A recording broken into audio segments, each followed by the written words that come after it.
Yeah, that duality in his life is so interesting, and it makes you wonder, like, how much of that is reflected in the hymn itself. Right. Did he write it before or after his transformation, and like, what was the meaning behind it? Welcome to Book Haven.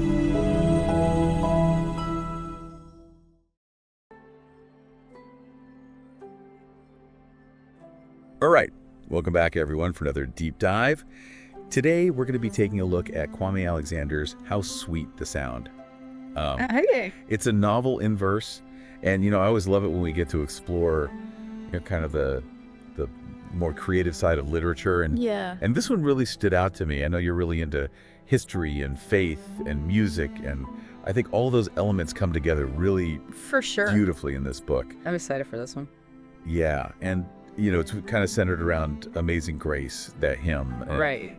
uses that as a jumping off point to explore all these different themes. So Yeah, I think a lot of people are familiar with Amazing Grace maybe from, childhood or church or just hearing it throughout their lives.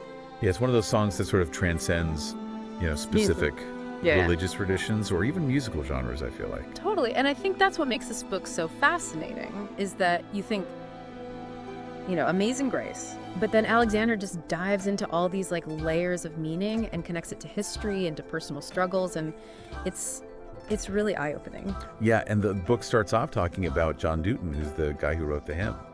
And Wow, I didn't realize that. yeah, and his story is so incredible because he starts out as a slave trader Oh, wow. and then has this really profound transformation It's amazing. and becomes an abolitionist. Wow. And so it really makes you think about like, the power of change and the power of redemption and like, Yeah, that duality in his life is so interesting, and it makes you wonder, like, how much of that is reflected in the hymn itself.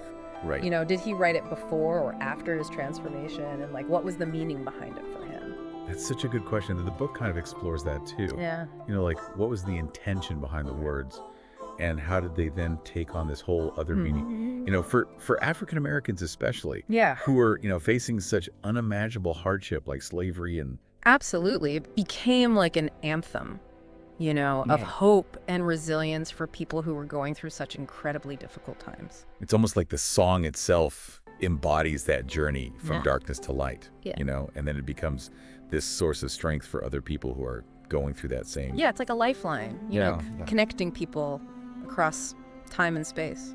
And Alexander doesn't shy away from the really tough stuff. He talks about Yeah. the transatlantic slave trade, the civil rights movement. Like, he interweaves the story of Amazing Grace with all these major historical events and even brings it into the present day.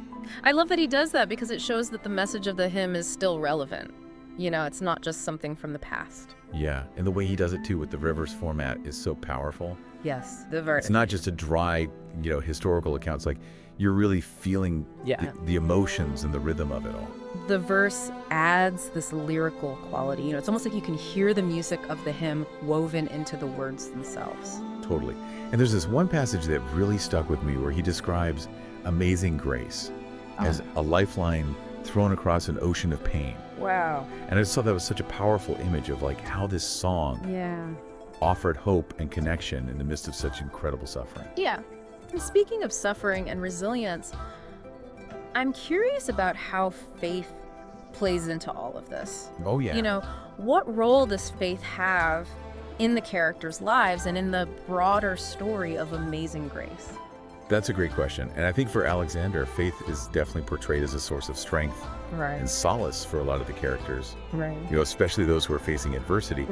He shows how faith has helped individuals and communities endure hardship, Absolutely. find healing, and connect to something larger than themselves. Like faith gives them a sense of purpose and meaning, even in the face of, unimaginable suffering.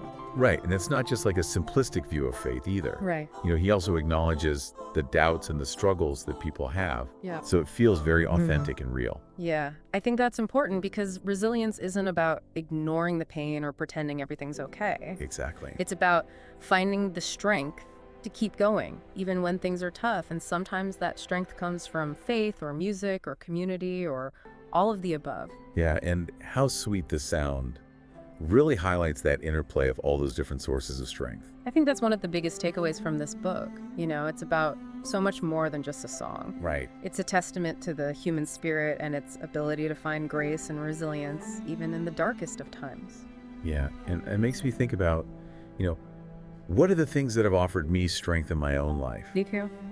What are the songs or the stories or the people that have helped me through? Absolutely. And it's made me realize how powerful music and storytelling can be in connecting us to something bigger than ourselves. That's so true. It's like those things can offer comfort and strength and remind us that even in the midst of challenge, there's beauty and hope to be found.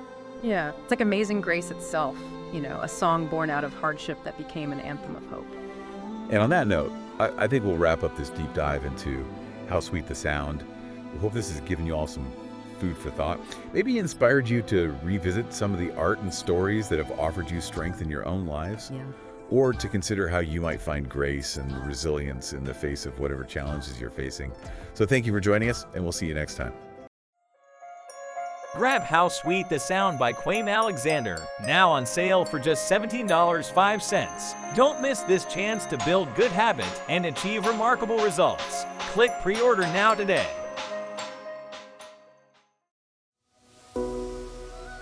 Like and subscribe for more Bookhaven podcasts.